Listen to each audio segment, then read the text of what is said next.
Sebelumnya perkenalkan, nama saya Ahmad Junaidi. Saya dari mahasiswa program studi komunikasi dan penyiaran Islam Style Surabaya.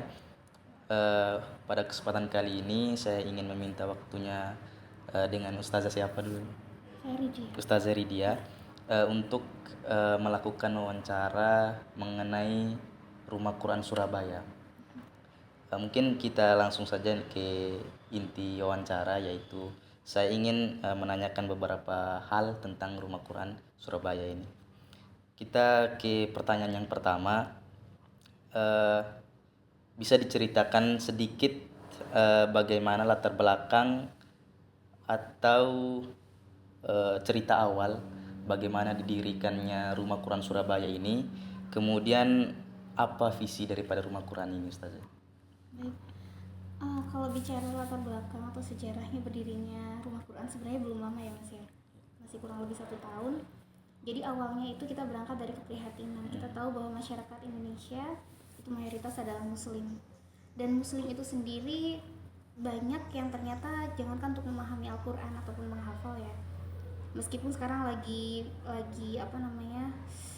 programnya lagi gencar untuk menghafal Al-Quran, tapi ternyata pada faktanya masih banyak masyarakat Muslim itu dia masih belum bisa membaca Al-Quran gitu, dalam artian buta aksara Al-Quran.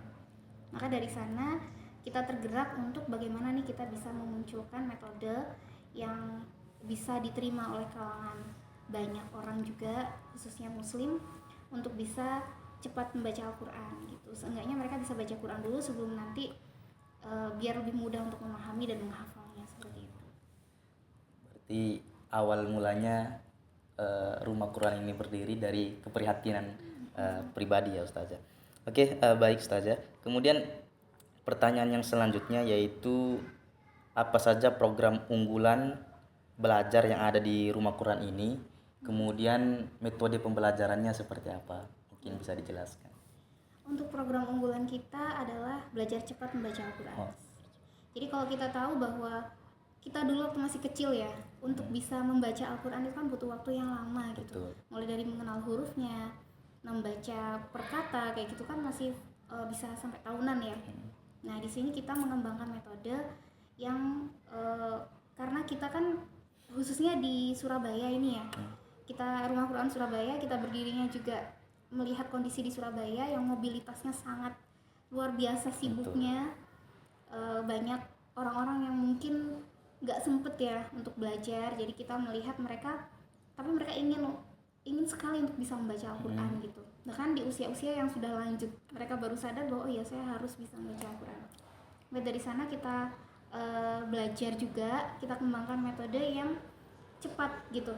Jadi di program kita itu ada yang namanya 4 kali pertemuan bisa membaca Al-Quran, dimana selain pembelajarannya menyenangkan karena di sana juga disertai dengan lagu-lagu atau perumpamaan-perumpamaan ya terkait dengan huruf, pengenalan huruf itu ada perumpamaan-perumpamaan ya gitu Mas, sehingga lebih mudah diingat baik itu di kalangan dewasa maupun anak-anak. Jadi dalam 4 kali pertemuan saja insya Allah mereka sudah bisa membaca Al-Quran, seperti itu. Baik. Itu untuk program unggulannya belajar cepat membaca Al-Quran. Baik Ustazah, untuk pertanyaan selanjutnya, karena kan ini sudah berjalan 1 tahun ya. Kira-kira selama mengajar murid yang ada di Rumah Quran Surabaya ini, apakah ada tantangan tersendiri dari ustazahnya atau dari tim pengajar yang lainnya? Ya. Setiap proses itu kan pasti ada ya, Betul. selalu ada tantangannya.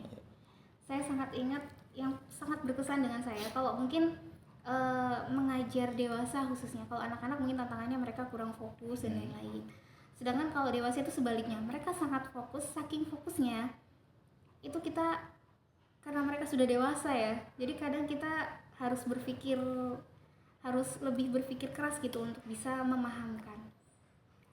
Salah satunya ketika saya mengajar ibu-ibu yang usianya sudah 80 tahun, tapi beliau sama sekali belum tahu mana alif, mana ba, itu beliau sama sekali tidak tahu, padahal beliau sholatnya juga sudah bagus. Jadi beliau itu sholat rajin ke masjid juga, itu karena untuk doa-doa sholat ya, bacaan-bacaan sholat itu bermodalkan hafalan. gitu. Jadi dia mendengar, dia hafalkan, tidak dengan membaca. Iya. Nah kemudian tapi karena di usia sudah senja ya, sangat inginlah bisa membaca Al-Quran, sampai beliaunya itu meminta dibelikan multivitamin juga buat otak gitu ya, supaya bisa mengingat. Sampai berbulan itu tantangannya tuh, rasanya 4 kali pertemuan itu saya harus ngolor waktu juga Mas, karena emang sudah sangat susah juga. Sampai temen-temennya itu pada bilang kayaknya kalau sudah usia segitu udah kayak mengukir di atas air ya. Iya betul. Jadi susah gitu.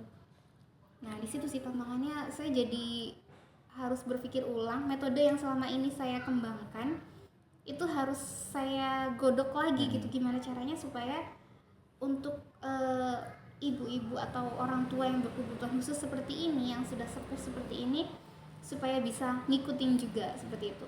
Itu sih kesan yang paling menariknya di Rumah Quran. Berarti cukup menantang ya Ustaz untuk Menantang khususnya untuk lansia seperti itu. Oke. Karena kan Ustazah sudah merasakan mengajar lansia, kemudian mengajar anak-anak. Kalau menurut Ustazah sendiri ketika berjumpa dengan murid, itu kira-kira ada perubahan apa dari mereka? Ustazah, mungkin Ustazah bisa jelaskan yang Ustazah lihat dari. Iya, yang pertama terkait dengan metode yang saya sampaikan tadi ya. Dari awal tidak tahu apa-apa, mulai dari nol, kemudian sampai bisa membaca Al-Quran, itu rasanya ada kepuasan sendiri. Oh ya, ternyata hanya dalam waktu, kalau misalnya kita pertemuannya seminggu sekali, bisa 1 bulan saja, cukup 1 bulan saja sudah bisa membaca Al-Quran. Dan menariknya, bagi orang-orang yang sangat berkeinginan untuk bisa membaca Al-Quran ini Mas, ketika dia sudah bisa membaca Al-Quran, itu seperti mendapatkan hadiah yang luar biasa gitu. Khususnya yang online ya, saya sering sekali menerima cerita dari peserta-peserta kami yang online. Ketika beliau sudah bisa membaca Al-Quran, itu seperti tidak ingin lepas dari Al-Quran seperti itu.